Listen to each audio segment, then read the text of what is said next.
This is gonna be a weird-ass documentary. I know. It's important to live every day to the fullest because the time that it takes to go from hitting the packs like a fiend to not being able to inhale any longer is short and ruthless and swift as the night. And you're a poet.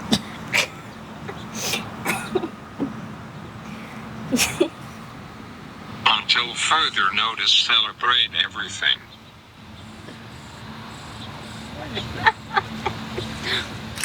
You're probably wondering what the hell this has to do with pickles. Well, 2 summers ago, I started following my dad around with a camera. I was studying screenwriting then, and a man who starts a pickling business when faced with certain death just felt like a really unusual logline. Shout out to AC off and Cone in here, you understand me? It's my family, man. When you see him rolling, get out the way.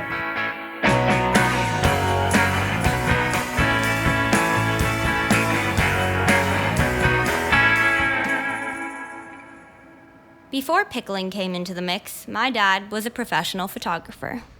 I was so lucky. I had my own studio. 33 years doing what I loved.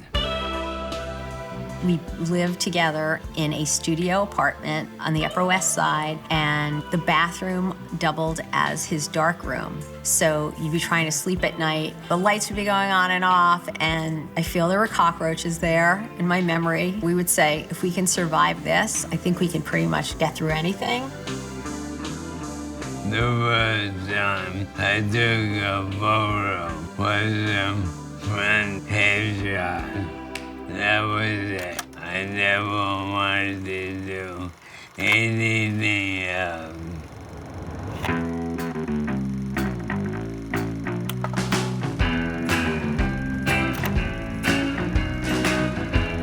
This is brilliant. Fantastic.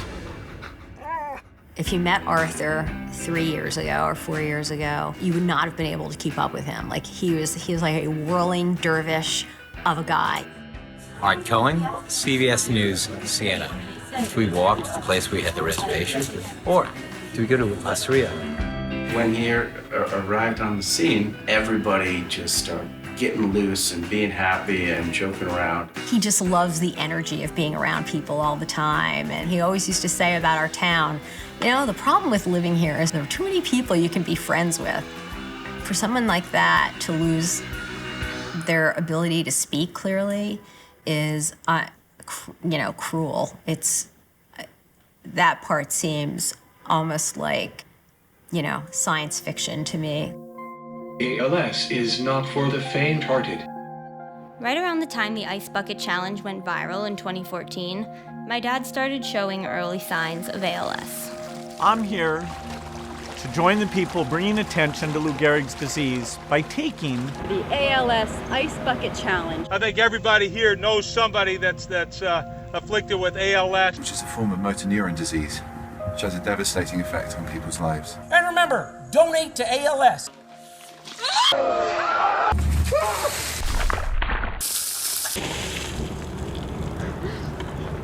I'm just gonna donate, guys. The whole world was learning what ALS was at the same time my dad began experiencing symptoms of the disease. When he got his diagnosis, it was a cold November day right before Thanksgiving, and we were waiting for a train, and we were sitting in a bad restaurant in Penn Station, eating a bad lunch and crying, and you're having this conversation that you never thought in a million years that you would be having. I'm never gonna see any grandchildren. I'm not gonna be able to walk my daughter down the aisle. Do I have enough life insurance? I opened his computer, and unfortunately, there was an article on ALS up, along with a Word journal entry with literally the lines I don't know how I will tell my kids. And it was just fuck. It was, yeah, not good. Everything in my life is different now, but I make it work. Oh, do you want me to press play? Tessie has been sweet most of the time. She refuses to feed me through my tummy, but it's adorable when she feeds me regular food. Lots of veggies. Okay, let's come on, Dad. It's more sad than weird that my daughter has to take care of me at this point in my life. You want it? Well, you have to put it in your mouth before you have to turn it on, right? But you have to put it in your mouth or else it'll splat everywhere. You want me to just turn it on? What's gonna happen? Oh. You know what? It hasn't been going anywhere. Charlie. Well, now I just picked up the cat and you want me to do it? Yes? Turn it off? Or do it? Which one? Turn it, do it? Okay, give it to me. Ah! It's my worst nightmare. This side. Oh, it's bleeding. Look up, you wimp. Don't you need it? Don't you need water? Oh shit. Okay.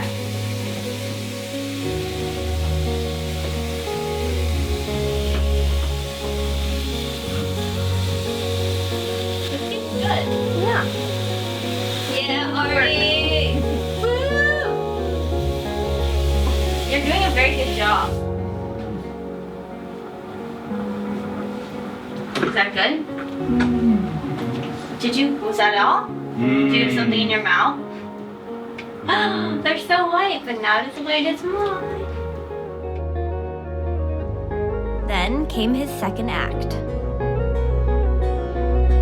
Enter the Pickle Man. Arthur Cohen now cannot talk or walk because of ALS, but he has raised more than $200,000 through a nonprofit he started. Arthur always made pickles. We used to grow Kirby cucumbers in our garden. Then he gets the diagnosis. Time goes by, and he's like, I think I'm gonna make pickles my thing. And I was like, what do you mean? And he said, I think I'm gonna sell my pickles to raise money for ALS research. And I was like, I think it's a great idea, so let's do it. I wanted to raise money while I was still able to. He was always so passionate about photography, but with pickles, it was just a whole other dimension of inspiration. Like his eyes just lit up.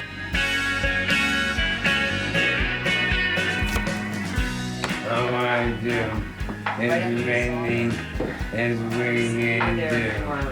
Can I do something around? You got more to do there?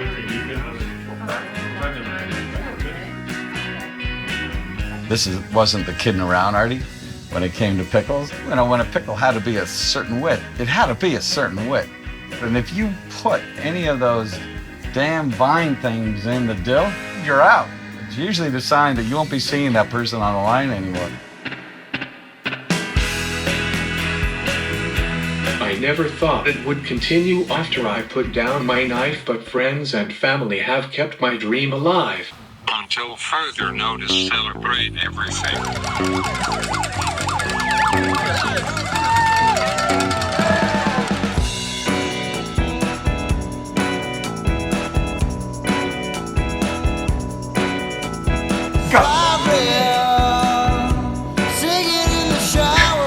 Takes that corner very nicely. Absolutely. It's looking strong and determined. You're halfway there, you're halfway there.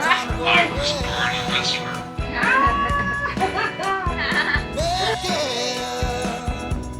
My face is like a baby's butt. Peace. That's that legendary cut. These pickles will get my nickels.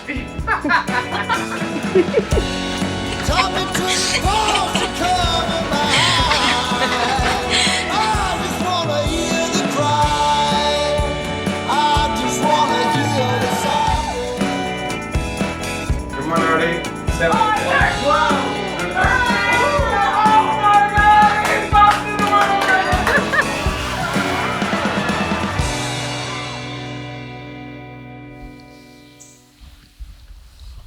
I don't want to be filmed right now, I don't think. Okay.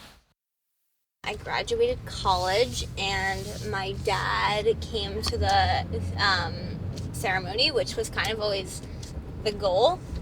He would always say that that's sort of like his final wish. And ironically, things kind of went downhill after that. He was in the hospital for a little under 2 weeks with pneumonia, which is kind of like tough in the case of ALS because if you have fluids in your lungs, it's easy to get them in your lungs and it's harder to get them out. So, and fever and all those other symptoms, just in a weakened immune system, it's kind of like a perfect storm. And so he lost some spirit, I would say, which above like the physical discomforts, I think it's been the hardest to watch. Her dad isn't supposed to be like this. Your dad is funny, he's energetic, he's up at 6 in the morning, goes to bed at midnight.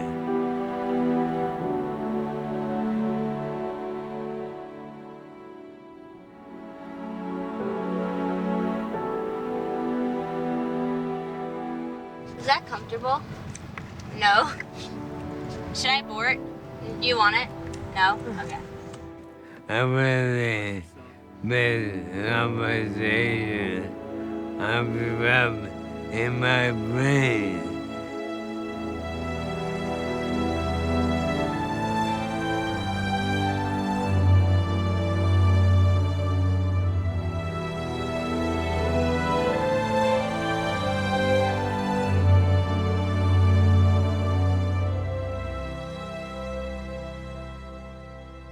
And the most important thing is that no matter what happens, that you just go on. This man is an excellent example of just going on.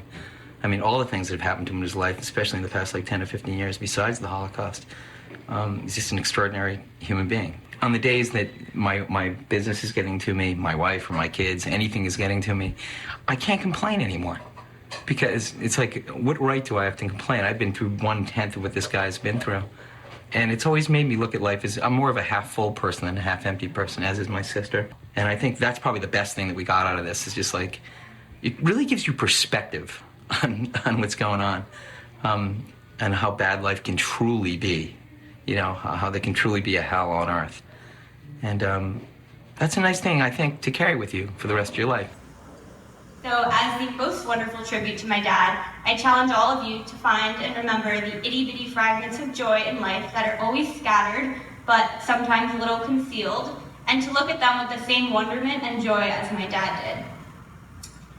The official and highly secret recipe for pickles has officially 30+ exclamation marks in it. And step 6 literally reads, really jam those mothers in. 8 exclamation points. And finally, I challenge you to laugh a lot because my dad taught me that life is essentially a bizarre, funny situation, even when things appear hopeless.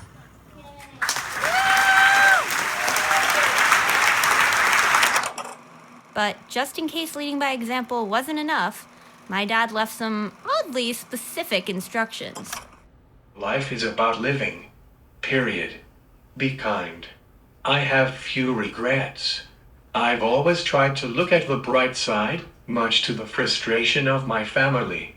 ALS has shown me that I'm a lot stronger than I thought I was. Be strong. Tessie and Lucas, please get married and have more kids than Irish people do. Fuck zero population growth. The world needs more Coens. Stay connected to family. Do charity work. Make my pizza. Eat for men. Overtip. Treat plumbers the way you want to be treated. A good plumber is hard to find. Make sure Ronnie the plumber is invited to my memorial. Love that man. Clean your fucking cars and remember they run on gas. Use coupons no matter how rich you get. Remember who treated us with kindness this past year. Return the favor or pay it forward. Cut.